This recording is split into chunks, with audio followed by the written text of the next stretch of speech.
Bismillahirrahmanirrahim. Assalamualaikum warahmatullahi wabarakatuh. Alhamdulillahi rabbil alamin, nahmaduhu wa nasta'inuhu wa nastaghfiruh. Allahumma salli wa sallim wa barik ala sayyidina Muhammadin, amma ba'du. Alhamdulillah, hadirin yang dirahmati Allah, kita bersyukur malam hari ini diberi nikmat sehingga bisa berkumpul, bisa bersilaturahmi, sekaligus juga bisa menunaikan salah satu kewajiban kita, yaitu sholat isya berjamaah, kemudian dilanjut dengan ta'lim. Mudah-mudahan kita berharap kepada Allah apa yang kita pelajari jadi ilmu yang bermanfaat, sekaligus jadi tambahan amal ibadah kita di akhirat. Amin ya rabbal alamin. Kita baca dulu sedikit ya sebelum nanti kita tanya jawab seputar Ramadan. Jadi lanjutin bacaan tentang bab puasa kemarin. Qala al-musannifu rahimahullahu ta'ala wa nafa'ana bihi wa bi'ulumihi fid dharain amin ya rabbal alamin. Walladhi yuftiru bihi as-shaimu. Ya. Halaman berapa tuh? Halaman 35 baris ketiga dari bawah. Halaman 35 baris ketiga dari bawah. Walladhi yuftiru bihi as-shaimu, walladhi yang yuftiru membatalkan bihi as-shaimu, membatalkan puasanya orang yang sedang puasa, asyaratu asya'a, ada 10 perkara. Yang batalin puasa ada 10 perkara. Yang pertama, ma wasala amdan ilal jawfi war ra'si. Yang pertama, apa-apa wasala masuk amdan secara sengaja, ilal jawfi ke dalam rongga, war ra'si dan juga kepala. Kepala itu maksudnya rongga tengkorak. Rongga tengkorak nih maksudnya dari lubang hidung. Jadi yang pertama yang batalin puasa, semuanya yang masuk ke dalam rongga batalin puasa. Dan itu tidak dibedakan apakah yang masuk itu makanan atau bukan makanan. Pokoknya masuk aja ke dalam rongga batal puasanya. Nah, yang namanya rongga ini seluruh bagian tubuh kita yang ada tabungnya itu namanya rongga. Jalurnya ada 7 lubang gitu. Ini ada lambung tuh rongga, ini tengkorak nih rongga, kemudian ini lambung sama tengkorak ada jalurnya, jalur lubangnya, dan lubang jalur yang menuju kepada rongga itu ada 7. Kita hitung ini, yang pertama rongga mulut nih 1, lubang mulut nih 1, hidung kanan 2, hidung kiri 3. Terserah kanan kiri mau mana yang nomor 2 mau nomor 3, pokoknya kanan kiri ini dihitungnya 2 nih. Gitu. Mulut 1, 2, 3, lubang kuping nih 4, 5 kiri kanan. Kemudian 6, 7 yaitu lubang kemaluan depan dan belakang. Jadi 7 tuh. Ini 7 lubang yang semuanya mengarah kepada rongga. Maka kalau ada sesuatu yang masuk lewat lubang-lubang tersebut, makanan apa bukan makanan, dan masuknya sengaja dimasukin, puasanya batal. Mulut, lubang hidung ada 7, 1, 2, 3, 4, 5, 6, 7. Nah, makanya dulu waktu ada orang dulu punya kalau katanya kalau berenang kagak boleh kentut. Kalau kentut di kolam berenang puasanya batal. Emang benar begitu. Kan kalau orang lagi berenang kiri kanan air semua tuh. Kan ya. Kalau dia kentut kan kebuka itu lubangnya. Kalau lubangnya kebuka dia lagi di tengah-tengah air, air masuk itu. Buktinya kan itu ada gelembung tuh naik ke atas tuh. Nah, berarti ada yang masuk, batal puasanya tuh. Gitu. Sebab lubang dubur itu rongga gitu. Jadi rongga itu di anggota tubuh kita 7 lubang jalurnya. Maka 7 lubang itu harus terjaga. Apapun yang masuk ke situ makanan bukan makanan batal. Dengan catatan masuknya sengaja. Kalau masuknya kagak sengaja, kayak orang pagi-pagi sahur jam 4, kemudian sholat subuh, beres sholat subuh, dia rada ngantuk tidur, dia bangun-bangun jam 6, mandi asal basah, berangkat dia. Mukanya masih apa namanya? Kalau kata orang kampung masih lelungu. Tahu lelungu apa di sini tuh namanya? Iya. Udah itu matanya juga masih rada ngantuk, jalan naik motor sambil nguap. Laler masuk terus. Nah, itu kan lubang rongga tuh. Masuk itu, batal apa enggak? Enggak batal karena masuknya kagak sengaja. Kecuali emang dia mangap terus-terusan dari awal sampai akhir tuh, mangap gitu. Biar ada yang masuk, batal tuh puasanya. Itu namanya rongga. Yang kedua, wal huknatu fi ahadis sabilaini. Wal hukna. Hukna ini artinya apa sih? Kalau ada orang hukna itu artinya suntik juga namanya hukna, tapi yang dimaksud hukna ini bukan suntik. Jadi kalau ada orang tuh yang makannya pakai selang dicolok ke dubur. Nah, itu namanya infus ya, itu juga sama. Infus, suntik tuh huknah juga. Infus juga termasuk selang. Tidak boleh itu yang batalin puasa. Al huknah, infus atau juga selang fi ahadis sabilaini yang masuk ke salah satu dua lubang kemaluan. Ini sebenarnya masuk kepada apa namanya nomor yang satu lagi. Gitu. Jadi ada orang-orang yang memang apa namanya masukin selangnya lewat dubur, entah karena ini karena itu sejatinya sudah batalin puasa.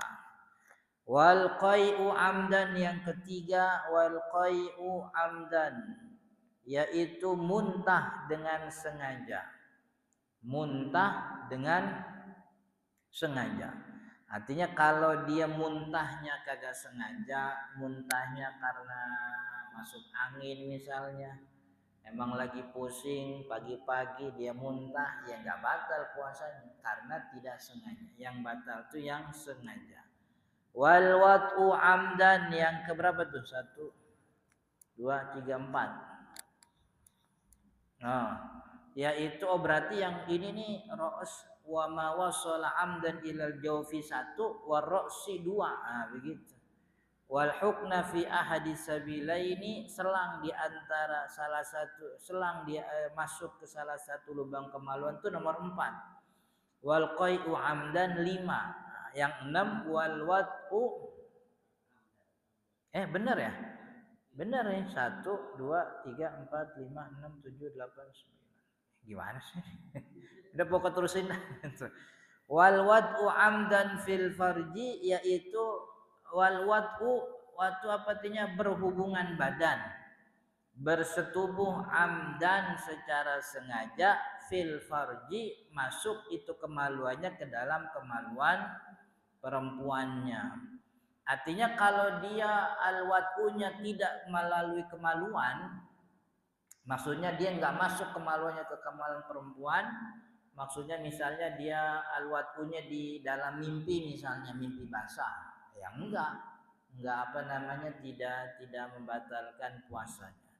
Ini al-wad'u amdan, berhubungan amdan dengan sengaja fil farji, untuk dalam kemaluan perempuannya. Kalau dia nggak sengaja, ada apa enggak yang waktu kagak sengaja? Yang kalau dicontohin di kitab ulama itu dia lupa bahwa hari ini dia sedang berpuasa, begitu. Jadi lupa kalau hari itu sedang berpuasa. Jadi kalau dia memang betulan lupa begitu. Tapi kayaknya kagak ada lah yang begitu ya. Kalau zaman dulu mungkin ya kagak ada halo-halo, nggak ada speaker, nggak ada TV. Hari kayak biasa tiap hari mungkin jadian. Tapi kalau kita kan enggak. Ini biarpun apa namanya banyak juga yang kagak puasa, tapi kalau Ramadan tuh hawa-hawanya kelihatan di mana-mana. Kemudian selanjutnya wal inzalu an mubasyaratin. Al inzal, inzal itu artinya mengeluarkan air mani an mubasyaratin dengan persentuhan. Jadi mengeluarkan air mani mubasyarah tapi ada persentuhan. Kalau keluar air mani kagak bersentuhan sebagaimana tadi apa namanya di orang mimpi basah nggak batal puasanya. Jadi orang tengah hari bolong tidur, mimpinya mimpi basah, begitu. Puasanya nggak batal. Jadi timbang mandi wajib aja nanti wayanya apa namanya timbang mandi wajib, habis itu dia sholat begitu. Puasanya nggak batal. Atau orang yang apa namanya sama juga seperti orang yang berhubungan badan di malam hari lalu bangunnya ketelatan, bangunnya sampai ba'da subuh. Jadi dia bangun di waktu yang orang-orang udah wajib puasa tuh udah lewat subuh, tapi dalam keadaan junub. Nah, itu juga nggak apa-apa. Dia tetap wajib berpuasa. Gitu. Yang penting berhubungannya terjadinya sebelum subuh gitu.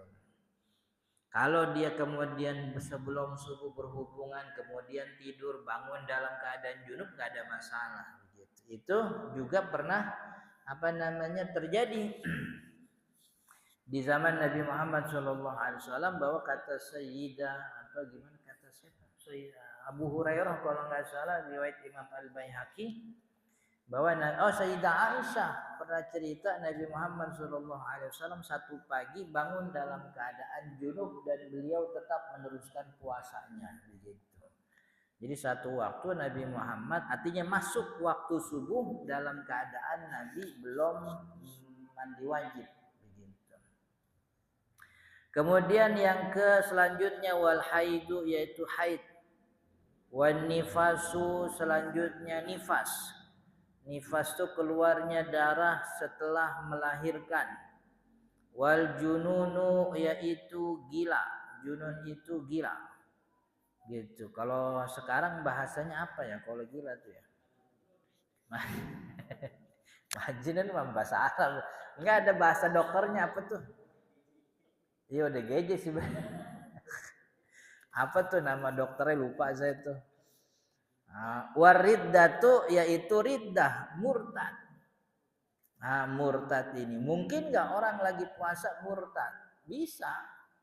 Sebab yang namanya murtad itu orang bisa jadi murtad karena ucapan atau juga karena perbuatan, begitu.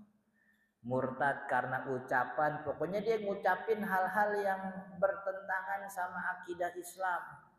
Seperti dia secara yakin bahwa Al-Quran itu bukan petunjuk bagi manusia. Murtad itu. Bukan petunjuk bagi manusia itu murtad itu namanya. Dan dia ngomong kayak gitu tuh sadar begitu. Sadar. Gitu. Kan kita ini kan kudu wanti-wanti. Maksudnya nggak boleh asal bikin murtad orang. Makanya kalau kata ulama tuh perbuatan atau ucapan yang dikatakan murtad mesti ucapan yang benar-benar jelas gitu. Nggak boleh kayaknya, pokoknya jelas. Dia kemarin dia benar ngomong begini, iya Ustaz. Saya punya saksi ada sekian, secara jelas dia ngomongnya A, B, C dan seterusnya. Begitu. Jadi kalau omongan itu pernah terucap oleh orang sebelumnya, dan ulama-ulama sebelumnya tidak menghukumi murtad, enggak kita hukumi murtad gitu. Jadi saya pernah nulis tuh tulisan soal apa namanya keluarnya seseorang muslim daripada iman. Begitu. Jadi keluarnya seorang muslim daripada iman. Salah satunya dengan ucapan. Jadi bisa aja apalagi sekarang nih media sosial. Gitu kan orang ngomong apa aja seenaknya aja begitu. Itu murtad. Kalau kita punya pengadilan syariah orang kayak gitu tuh di penjara, diminta taubat. sampai 3 hari. Kalau 3 hari tidak tobat, maka dieksekusi. Eksekusinya karena dia murtad. Kalau dia murtad berarti jatuhnya non muslim. Maka setelah dieksekusi dimakaminnya di pemakaman non muslim, bukan pemakaman muslim. Kagak disolatin, ya dimandiin kali dimandiin begitu, tapi nggak disolatin, sebab yang disolatin itu hanya jenazahnya orang muslim begitu. Dan ini jadi enteng ini sekarang ini, dibalut dengan apa yang namanya keilmuan macam-macam, tapi justru malah menafikan, melanggar ketentuan syariat Islam begitu. Kemudian dikit lagi nih, habis itu baru kita tanya jawab. Wa yustahabbu, dan disunnahkan fi saumi, di dalam ibadah puasa, salah satu asya, 3 perkara. Sunnah dalam puasa 3. Aslinya mah banyak nih. Cuman yang paling sering mesti, artinya yang paling mungkin kita lakukan, yang tidak boleh terlewat. Yang pertama ta'jilul fitri, menyegerakan berbuka. Menyegerakan itu artinya kalau udah ketahuan terbenam buru-buru buka. Jangan entarlah nyampe sono dulu, ya. Udah tahu terbenam nih, yakin terbenam matahari, buka. Gitu. Jadi tapi bukan maksudnya nyari apa, bukan maksudnya apa istilahnya nyari azan duluan, bukan. Ini TV ada 7 saluran. Ini kira-kira dilihat nih yang azan duluan mah Indosiar nih gitu. Bukan begitu maksudnya. Jadi kalau sudah yakin terbenam, jangan ditunda, tuh maksudnya begitu. Bukan nyari azan yang duluan, bukan. Gitu.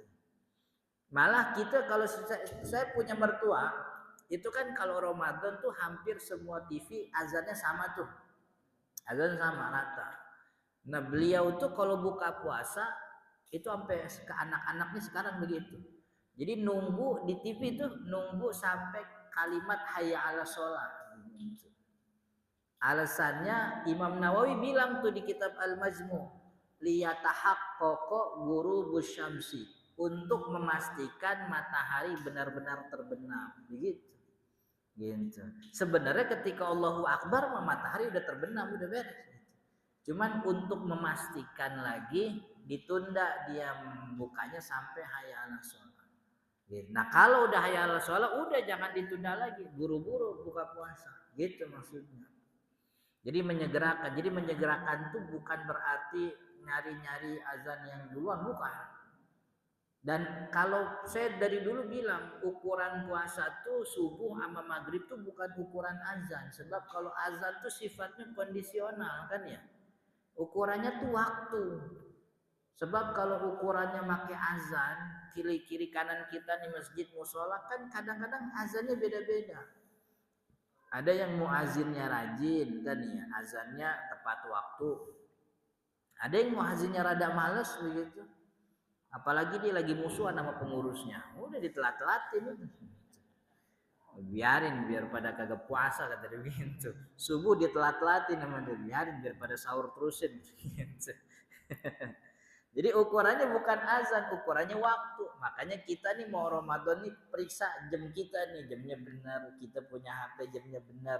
Terus di sampingnya kita punya jadwal imsakiyah. Gitu. Jadi kita tahu nih jam sekian begitu. Jadi sunnah menyegerakan berbuka. Jadi tidak boleh ditunda. Jadi kalau kita lagi di jalan, datang maghrib sekedar batal puasa, minum aja. Minum habis itu jalan lagi. Jadi untuk dapat sunnahnya aja, biar dapat sunnah Nabi, kita nih kalau udah berangkat pulang sediain air di motor, di mobil, ntar pas udah dapat azan buka minum jalan lagi, nah begitu. Biar dapat sunnahnya aja. Wa ta'khirus sahuri wa ta'khirus suhuri, dan mengakhirkan sahur. Mengakhirkan sahur juga sama kayak maghrib tadi, tidak berarti kita milih azan yang paling akhir, bukan. Tapi maksudnya itu jangan sampai jeda antara sahur sampai sholat subuh itu terlalu lama. Kita beres sahur sampai datang waktu subuh tuh kelamaan, jauh. Dia sahur jam 2 misalnya, itu kan jauh banget. Paling makan berapa menit? 5 menit. Ya paling lama-lama sama kongkonya 15 menit dah. Jam 2.15 sampai subuh jam 4.5 jam 4.40 kan jauh banget. Maka yang paling pas tuh kalau sekarang subuhnya jam 4.40 ya berarti kita sahur kira-kira jam 4:10. Begitu. Jam 4:10, jam 4:15 makan 5 menit, 10 menit, masuk jam 4.25 begitu. Masuk jam 4.25 udah beres. 10 menit sebelum azan kita udah siap. Jadi itu namanya mengakhirkan. Jadi bukan berarti ditunda-tunda sahur sampai datang waktu subuh, bukan begitu. Nah ini kemarin saya baru dapat, jadi waktu ngajar ada orang udah gede, orang kantor begitu, dia bilang, Ustaz, saya dari dulu itu kalau maghrib tuh nyari yang azannya paling duluan gitu. Saya kira bercanda, dia beneran gitu, nyari yang azannya duluan.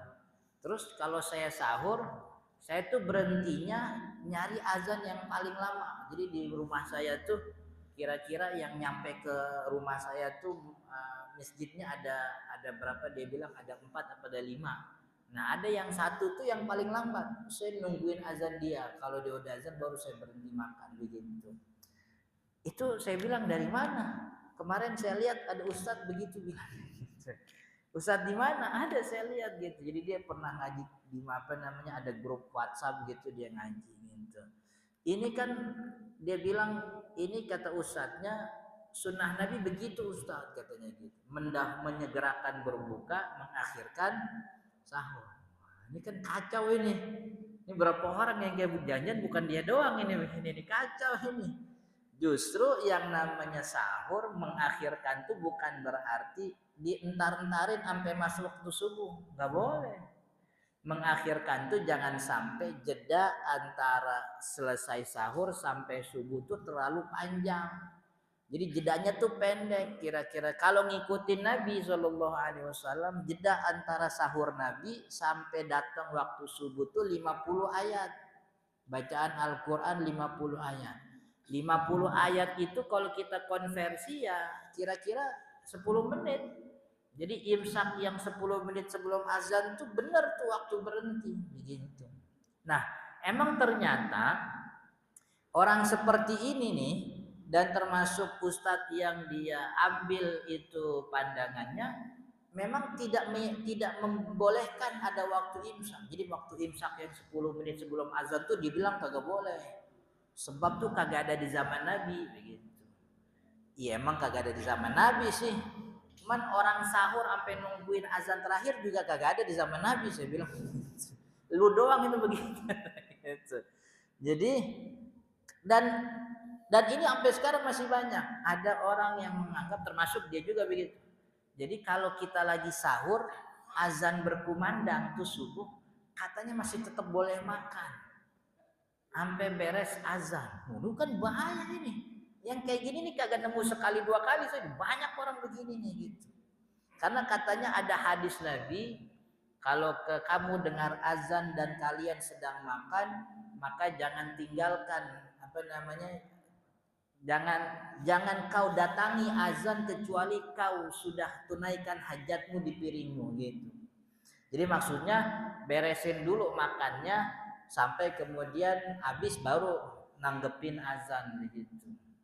Ini bahaya ini. Padahal Al-Qur'annya udah bilang, pokoknya gimana, wa kulu washrabu hatta yatabayyana lakumul khaytul abyadu minal khaytil aswadi minal fajr. Makan minum sampai nyata itu garis putih di antara gelap gulita malam. Garis putih itu maksudnya waktu subuh. Kalau udah datang waktu subuh udah haram tuh makan minum. Kata ulama, kata di kitab-kitab fikih, orang kalau lagi makan kemudian datang waktu subuh wajib dikeluarin semua yang tadi di mulut. Ini yang belum lewat makhraj huruf kha dikeluarin semuanya. Karena udah datang waktu wajib puasa begitu. Nah ada orang yang menganggap tuh kalau lagi azan terus, padahal nggak ada ulama yang bilang begitu. 4 mazhab kagak ada yang bilang begitu. Kalaupun azan masih boleh makan, bisa jadi itu azannya bilang. Sebab dulu Nabi Muhammad tuh waktu Ramadan punya muazin dua. Yang pertama Bilal, yang kedua Abdullah ibnu Umi Maktum. Nabi Muhammad bilang kalau azan Bilal makan minum terusin, kata begitu. Terus kapan berhentinya Rasul? Berhenti makan kalau Abdullah ibnu Umi Maktum azan. Jadi kalau Abdullah ibnu Umi Maktum udah azan berarti berhenti, udah nggak boleh makan lagi. Nah, kalau kita ke Nabawi sekarang, ke Masjidil Haram kan azan subuh 2 kali. Yang pertama 1 jam sebelum waktu subuh kan ya. Yang kedua waktu subuhnya tuh. Kalau Abdullah ibnu Umi Maktum ini azan waktu subuh, lalu Bilal azan buat apa ya Rasul? Kata Nabi, Bilal azan tuh buat yusbihana imakum wal yurji'a qaimakum. Buat bangunin orang yang tidur sekaligus buat mulangin orang yang lagi ibadah. Jadi orang-orang yang ibadah di Nabawi suruh pada pulang. Azan Bilal azan nih berarti bentar lagi subuh, kita pulanglah buat sahur dulu begitu. Karena banyak di antara sahabat yang menghidupkan malam Ramadan sepanjang malam di Nabawi. Kalau kagak diingetin kagak pulang-pulang tuh.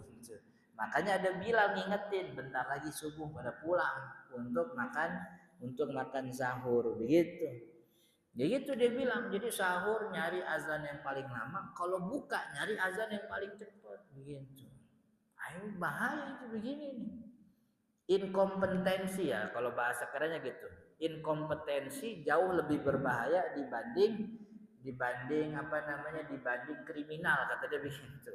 Sebab kalau orang berlaku kriminal dia bisa membunuh, tapi pembunuhannya 1 orang 2 orang. Tapi kalau orang yang tidak kompeten dengan fatwanya, berfatwa itu bisa membahayakan banyak orang begitu, membahayakan banyak orang. Kemudian yang ketiga sunnahnya tarkul hujri minal kalam, meninggalkan al-hujr.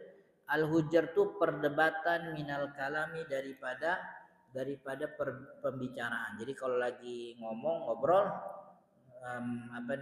jauhi pembicaraan yang menimbulkan perdebatan atau dengan kata-kata yang kasar. Itu namanya tarkul hujri. Al-hujr itu artinya meninggalkan al-hujr. Al-hujr itu keburukan. Bisa jadi perdebatan, bisa jadi dusta, bisa jadi marah-marah, bisa jadi menghina. Itu namanya al-hujr. Tinggalin itu semua dalam pembicaraan kita ketika lagi puasa. Wallahu ta'ala alam, mudah-mudahan bermanfaat. Nah, sebelum tanya jawab nih, ini tahun lalu saya ini nulisnya udah dari tahun 2000 berapa ya? Udah lama nulisnya. Ini namanya judulnya Bekal Ramadan. Saya tulis di sini nih. Di sini dulu dikasihkan belum? Belum ya? Jadi di dalamnya nih ada tentang niat puasa, awal penentuan Ramadan sampai kemudian qada puasa termasuk fidyah puasa gitu. Uzur puasa, qada puasa termasuk juga fidyah puasa dan seterusnya. Waktu tahun lalu ini saya cetak banyak. Lalu ketika ngaji saya bagiin tuh orang-orang gitu. Nah tahun ini saya kagak nyetak. Sebab saya kagak tahu Ramadan udah deket gitu. Kan kalau dulu ketahuan nih Ramadan nih tanggal bulan sekian tuh saya nyiapin duit nyetak ini banyak saya bagiin. Nah tahun ini saya kagak ngeh, rupanya Ramadan deket lagi gitu. Jadi belum nyiapin duit makanya kagak kecetak. Ini cetakan bekas tahun kemarin masih ada sisanya. Jadi nanti kalau mau cetak bisa ini difotokopi atau nanti saya kirim PDF-nya. Jadi dari PDF-nya bisa dicetak masing-masing. Ntar saya kirim ke ini Pak Jaka biar nanti di-share. Itu judulnya bekal Ramadan begitu. Mumpung belum masuk Ramadan bisa dibaca-baca. Wallahu taala alam. Sebelum ditutup ada pertanyaan silahkan. Mana?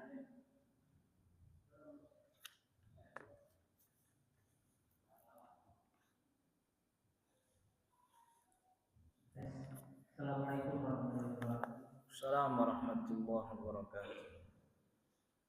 batasan rongga kuping sama hidung itu sebelah mana ya Pak? Oh iya.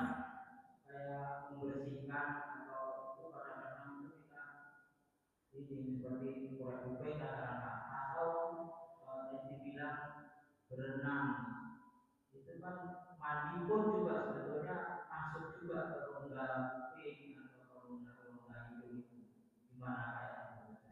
Iya. Jadi kalau rongga apa namanya kalau kuping itu adalah batasannya sampai jangkauan jari terkecil. Jadi jari terkecil kita telunjuk, ini nyampe mana nih? Nah itu batasannya masuk. Lebih dari itu membatalkan puasa.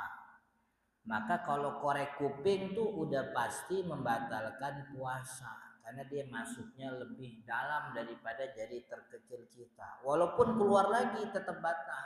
Begitu. Hidung juga sama. Hidung ini jangkauan jari terkecil kita begitu. Kalau masuknya lebih daripada itu batal puasanya.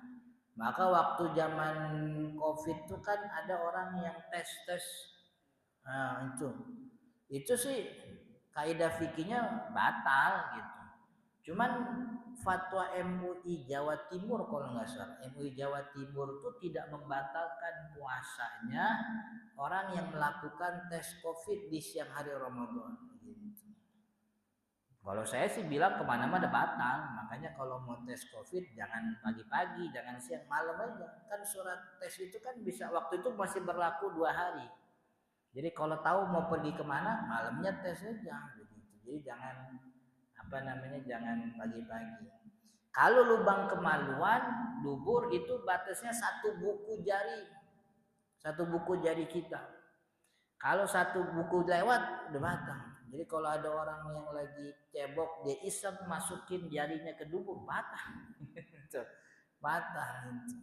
Jadi apa namanya? Yaitu tadi makanya kita menghindari semua hal-hal yang bisa membuat rongga kita tidak terjaga. Tapi kalau berenang sih kayaknya mah kuping kagak masuk, maksudnya apa sih istilahnya tuh kalau bahasa ininya, bahasa fisikanya tuh. Jadi rongga kita ini kan punya massa di dalamnya. Jadi ketika kita nyelam pun kalau betul posisinya itu massa itu menjaga lubang ini tidak kemasukan kan begitu. Kecuali posisinya tuh dia ini ya apa namanya begini nih, yang sini kan kagak masuk nih karena ada massa yang dorong air, tapi yang di sini masuk nih gitu kan ya. Jadi rongga kita ini punya ini. Nah, tapi kalau pakai tangan kan masanya massa angin yang di dalam rongga tuh nggak bisa masuk gitu. Iya, ya makanya posisinya gitu. Jadi pastikan posisi berenang di mana rongga kita ini yang biasanya ini tertutup. Atau mungkin sekarang kan ada kacamata pakai tutupan itu tuh. Tutupan kuping tuh. Itu bagus. Oke? Ada lagi? Mana? Ya. Assalamualaikum warahmatullahi.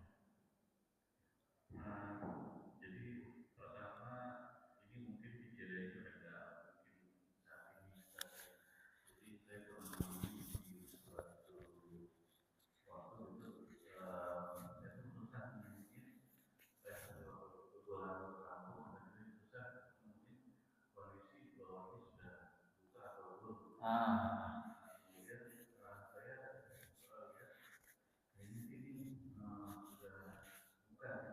Ya.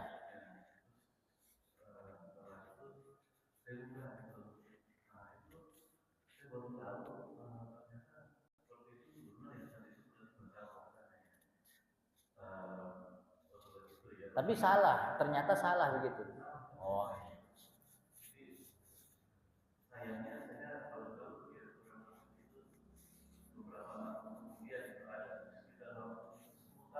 Ah.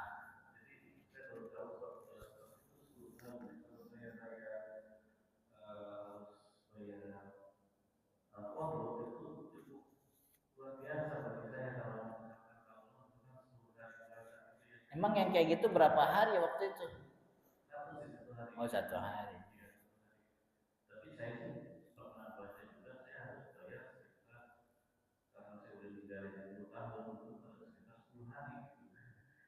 Oh.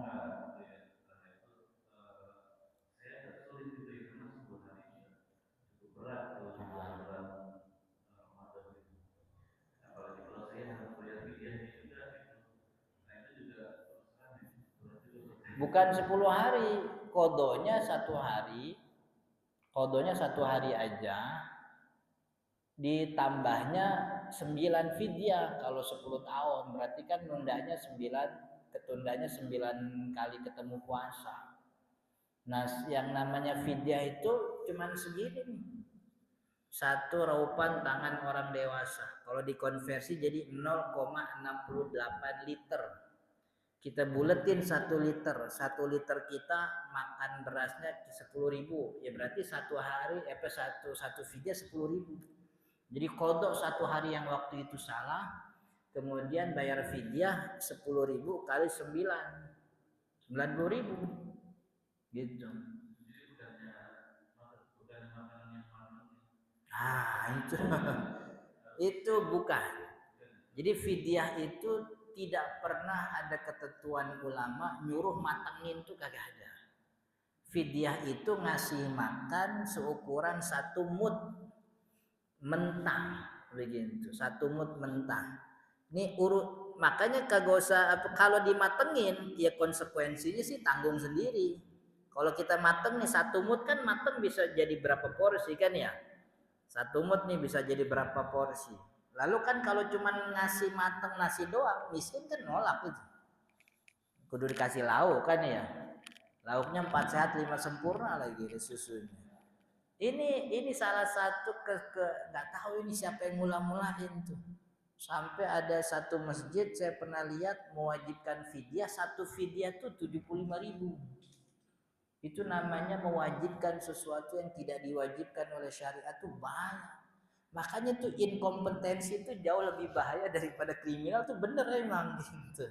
Ini orang-orang yang tidak kompeten, kemudian dia berfatwa, bahkan dia punya posisi sehingga fatwanya tuh bisa membahayakan orang.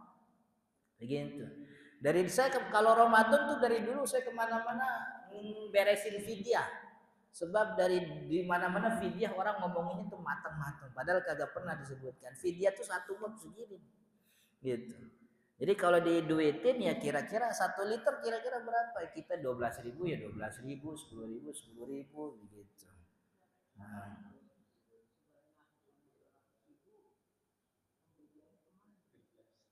100, maksudnya fidyahnya 100.000 karena 10 hari gitu ya. Itu satu fidyah, 10 fidyah itu nih 10 fidyah 10 liter boleh dikasih 1 miskin, boleh dikasih ke 10 miskin. Jadi masing-masing miskin dapat 1 fidyah, 1 fidyah, 1 fidyah.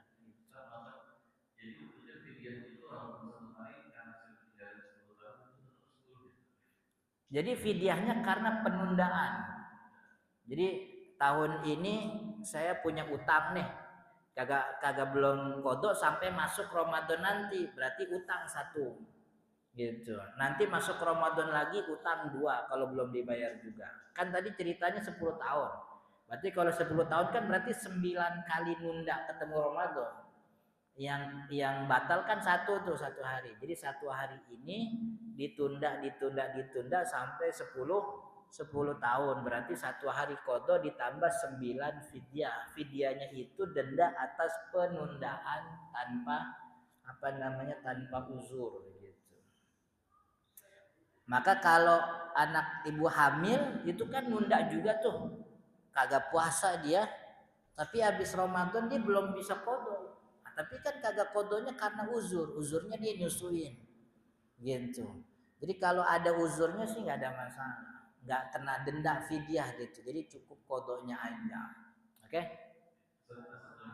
Apa?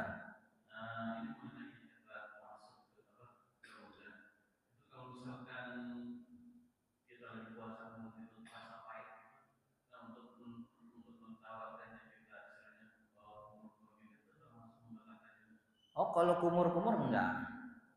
Kumur-kumur tidak batalin puasa yang penting dipastikan kumur-kumurnya tidak apa sih? Nggak kan ada orang yang kumur-kumur serius tuh, bupak-bupaknya kenceng banget tuh, buk gitu. Itu yang kagak boleh, yang dihal. Tapi kalau cuma sekedar basahin mulut supaya ini netral nih lidahnya, tidak ada masalah begitu. Artinya kalau memang tidak perlu kumur-kumur, cukup diludahin, dilepehin aja. Gitu. Jadi nggak perlu kumur-kumur. Oke? Ada lagi? Mana? Lagi?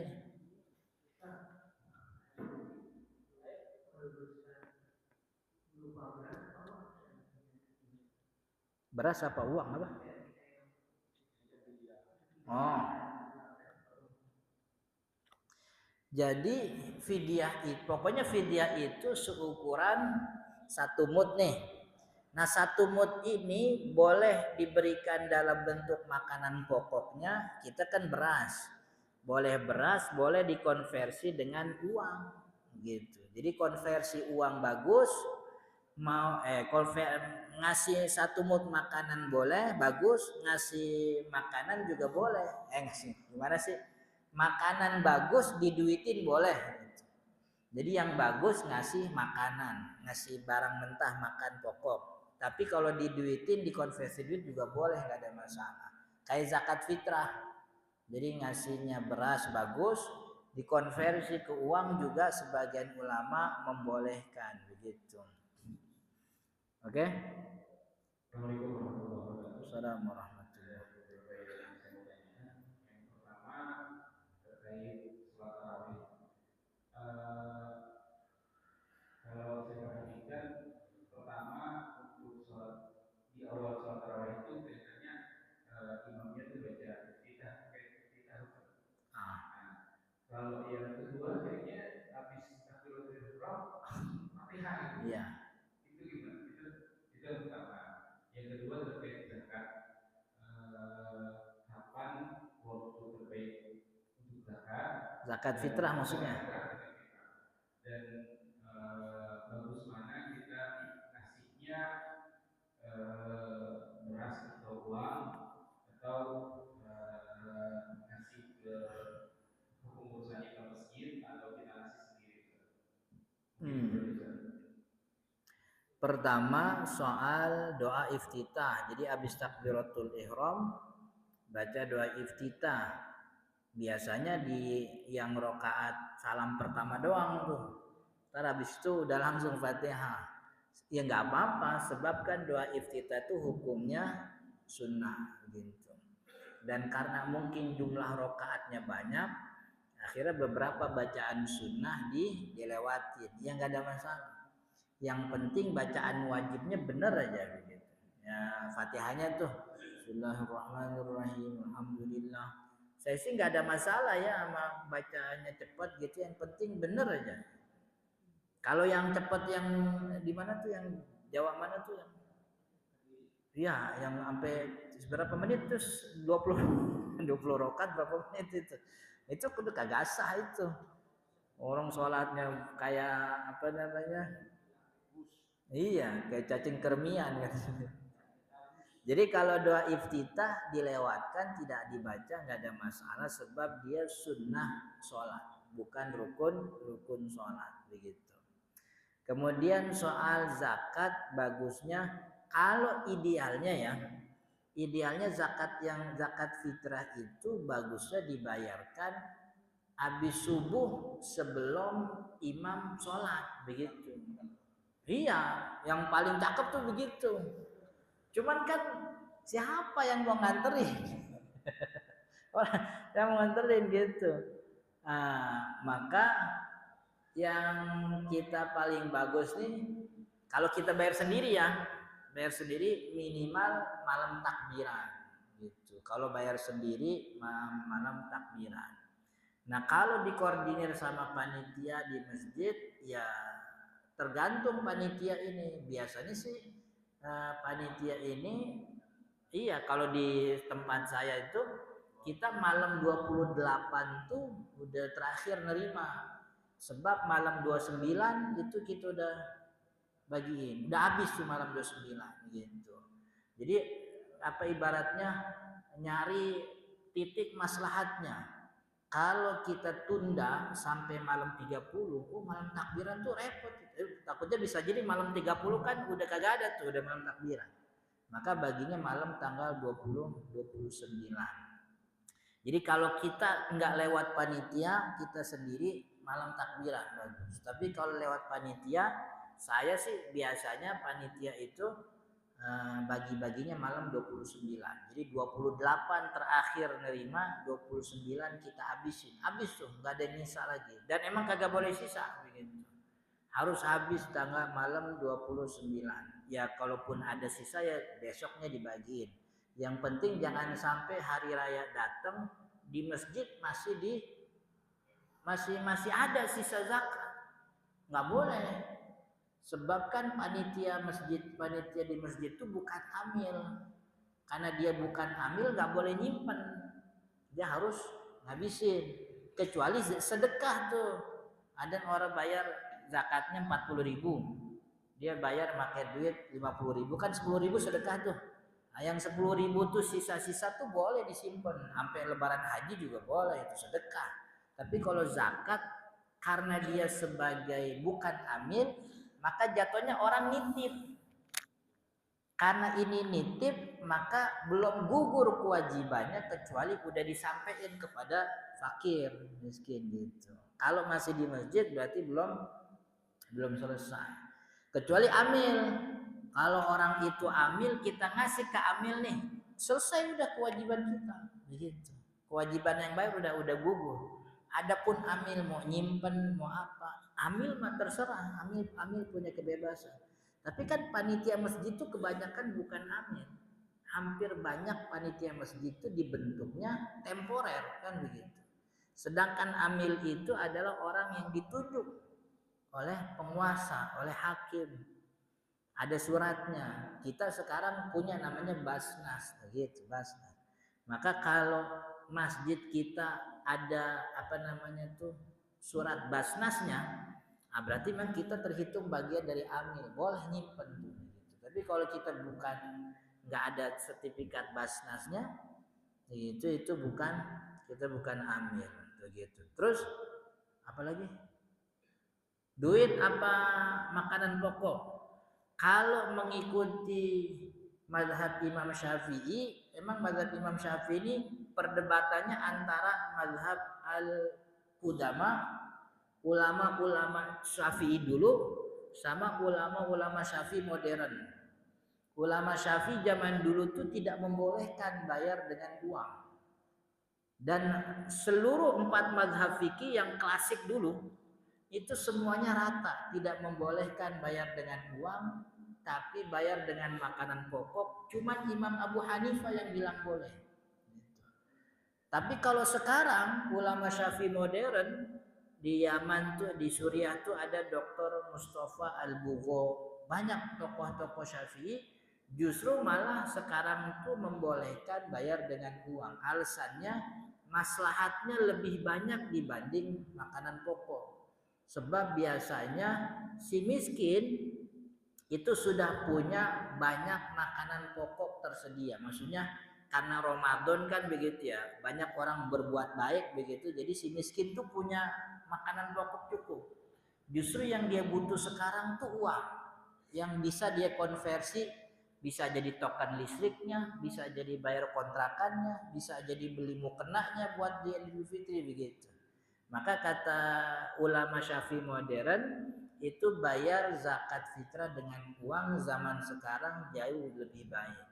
Nah kita nih panitia di masjid nggak boleh milih-milih.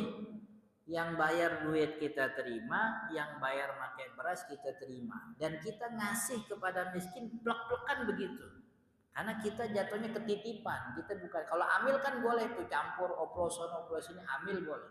Tapi kalau kita jatuhnya ketitipan, kita terima begitu, kita kasih begitu juga kepada si miskin. Gitu. Itu karena kita bukan amil. Gitu. Kecuali itu tadi, masjid kita ini terdaftar oleh Basnas sebagai anggota. termasuk amil lah begitu, maka boleh kemudian apa namanya ya oplos begitu. Tugas-tugas panitia zakat di masjid itu boleh harus ngapain aja Nah, perbaikan di masjid ini.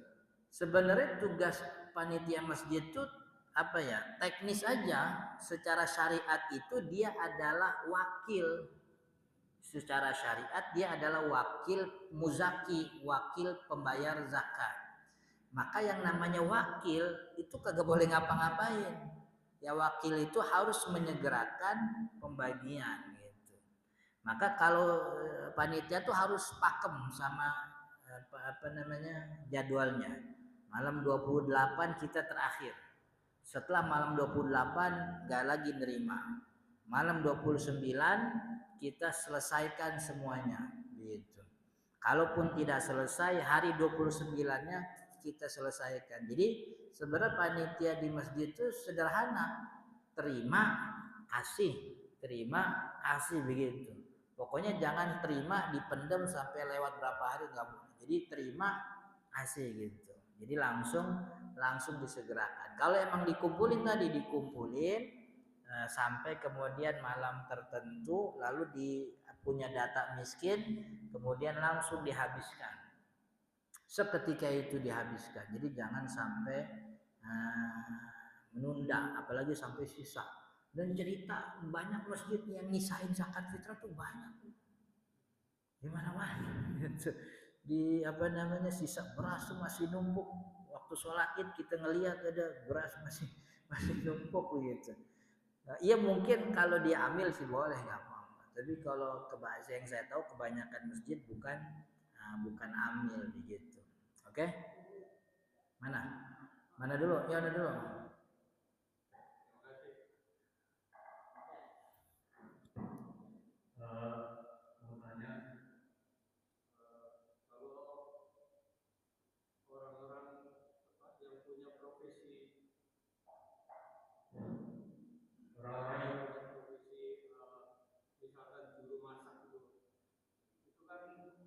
Dia harus icip-icip gitu. Jadi, apakah itu memang praktek atau enggak?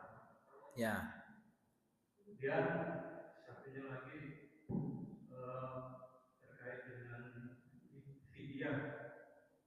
Kalau memang orang itu tidak puas dengan suatu hal, jujur atau sebagainya, tetapi memang tidak mampu, apakah dia diwajibkan juga untuk membayar fidyah? Terima kasih. Assalamualaikum warahmatullahi wabarakatuh. Assalamualaikum warahmatullahi wabarakatuh. Pertama nyicip. Kalau nyicipnya cuma di lidah saja, di lidah dicicip, habis itu dibuang lagi, nggak batal puasanya. Karena lidah kan belum masuk rongga. Kecuali dari lidah dia telan gitu masuk batal tuh. Tapi kalau cuma sampai di lidah dirasain, habis itu dibuang lagi begitu. Saya sih nggak punya pengalaman ya, bagaimana rasanya ngerasain kagak ketelan itu saya gak tahu.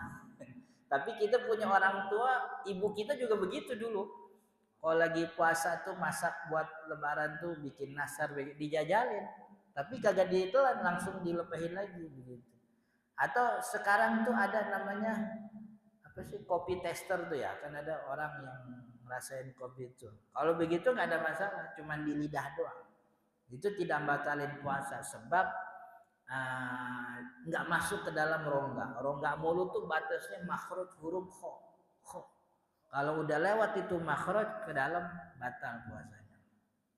Kemudian yang kedua, jadi orang yang kagak puasa di bulan Ramadan itu dilihat nggak puasanya kenapa? Kalau kagak puasanya gara-gara sakit, kan sakit punya harapan sembuh. Karena sakit punya harapan sembuh, maka gantinya qadha. Nanti kalau dia sembuh, gitu. Kalau dia batal atau nggak puasa karena sakit, begitu. Sakit yang bisa diharapkan sembuh ya. Sakit-sakit yang bisa. Tapi kalau ada orang yang sakit tadi tapi tidak bisa diharapkan sembuh, maksudnya ketergantungan obat begitu. Nah, maka orang seperti ini kan tidak bisa diharapkan puasa. Kalau tidak diharapkan puasa, maka bayar fidyah. Gitu. Musafir nggak puasa, kan nanti satu waktu dia bakal pulang, nggak bakal musafir terus-terusan. Oh berarti kodok nanti. Ibu hamil, ibu menyusui, kan satu waktu nanti dia bakal selesai hamilnya, selesai nyusuinnya, kodok begitu. Jadi orang yang punya harapan sembuh, harapan sehat, kodok. Tapi yang tidak punya harapan sembuh, tidak bisa diharapkan mampu, itu bayar fidyah. Salah satunya orang yang ketergantungan obat sama orang tua renta, uzur. Kan orang tua kan makin ke sono makin tua, bukan makin muda kan ya. Nggak bisa diharapin puasa. Maka kalau orang tua nggak puasa, bayar fidyah. Gitu. Jadi kalau kita bukan orang tua renta, kita bukan orang yang penyakit terus-terusan, berketergantungan obat, berarti kita wajib qadha. Sebab fidyah itu cuma buat dua orang ini doang. Gitu. Oke? Okay?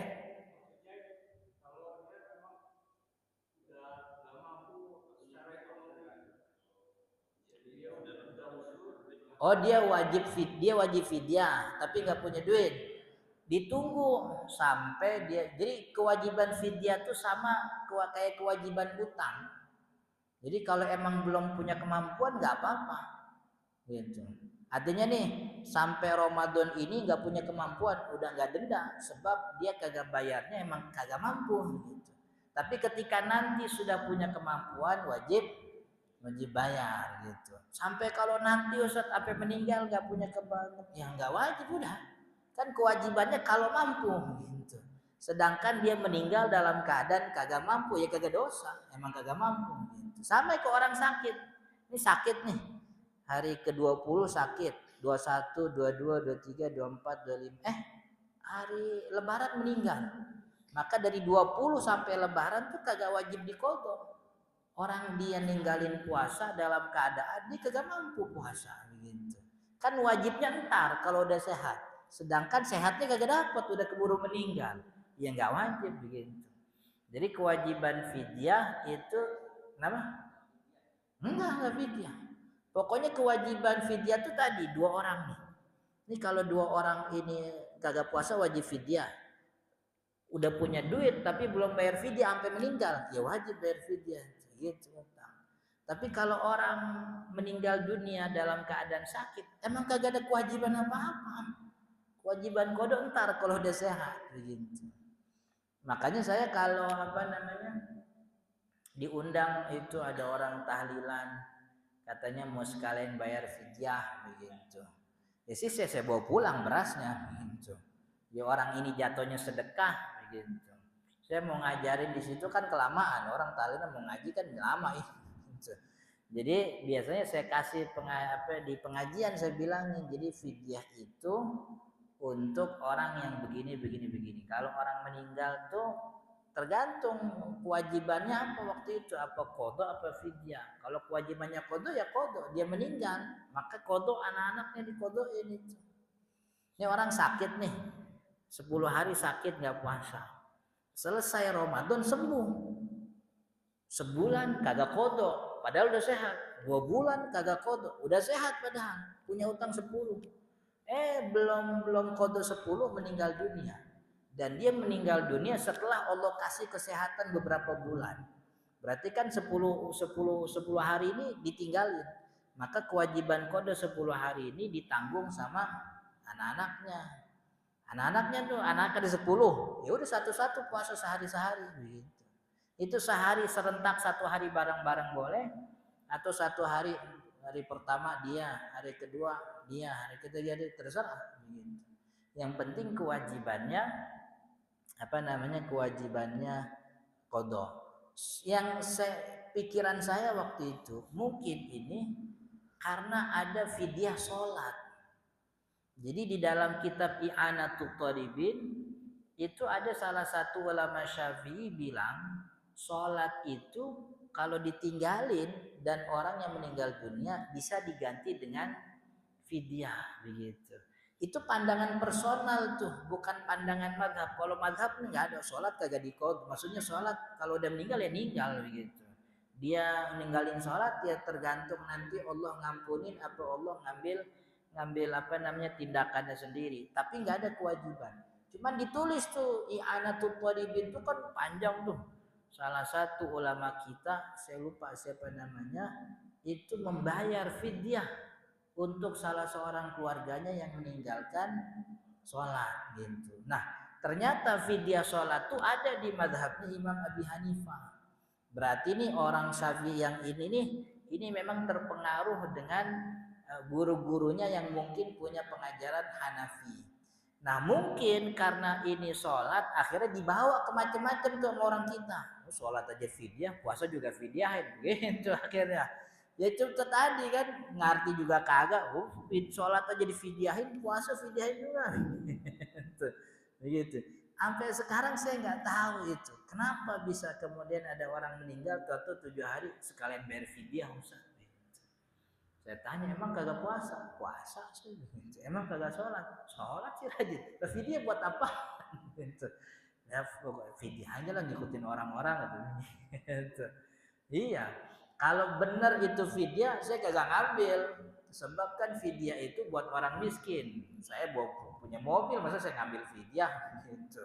Tapi kalau itu fidyahnya sedekah, maksudnya dia nggak tahu ini buat kewajiban apa, berarti sedekah, saya bawa pulang. Beras saya bawa pulang. Jadi pokoknya saya kalau nerima apa-apa tuh yang bukan anak saya tanya. Ini kayak waktu kapan tuh saya punya jadwal di mana masjid, sekarang udah nggak jadwal lagi di Depok apa di mana tuh. Saya beres ngaji dikasih amplopnya 2 gitu.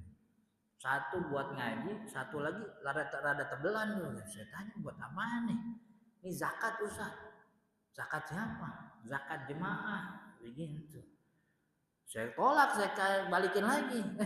Ane kagak terima zakat. Ente hinaan, ane kesini bawa mobil gitu. Masa dikasih zakat gitu. Ane bukan fakir miskin.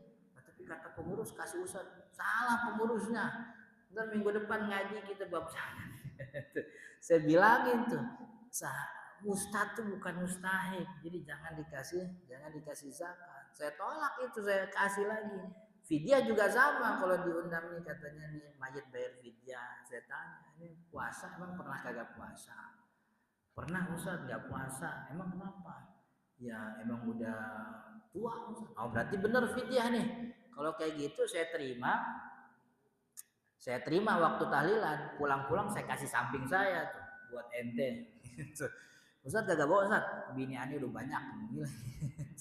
Bini ani di rumah beras udah banyak gitu. Jadi apa namanya biar masyarakat tuh nanya gitu, Ustaz kok kemarin videonya kagak diambil? Nah kan kita jelasin akhirnya gitu. Oke? Mana lagi? Nih.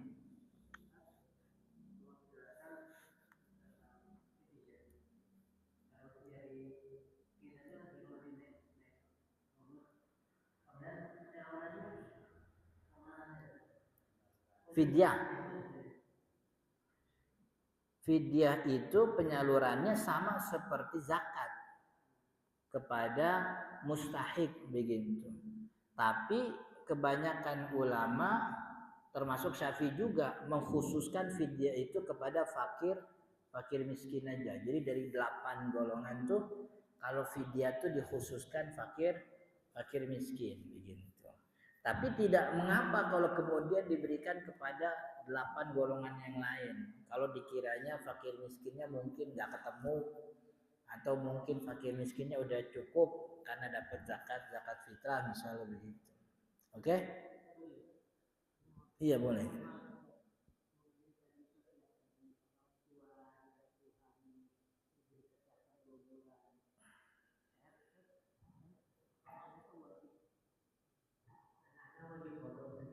Iya.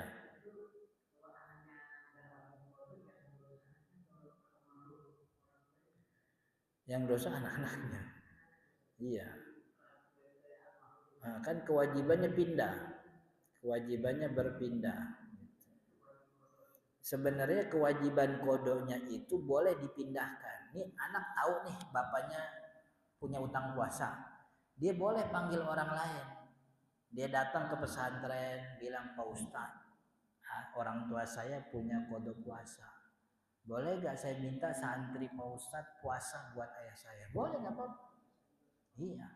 Dan si ustadznya bilang, ya boleh sih. Cuman kalau satu hari 50.000 gitu. Boleh juga nggak apa-apa. Sama kayak badal haji. Badal haji kan pakai duit. Gitu. Jadi tidak ada masalah kita membayar orang untuk mengkodokkan puasa orang yang sudah wafat. Tapi yang jauh lebih baik kalau kodok Roma puasa itu dikodoin sama anaknya sendiri, anak kandungnya. Gitu. Bayar orang boleh nggak apa-apa, cuman lebih baik anak kandungnya sendiri. Oke? Sudah ya. Udah jam 9. Kita tutup dengan kafaratul majlis. Subhanakallahumma wa bihamdika asyhadu an la ilaha illa anta astaghfiruka wa atubu ilaik. Hadanallahu wa iyyakum ajma'in. Assalamualaikum warahmatullahi wabarakatuh.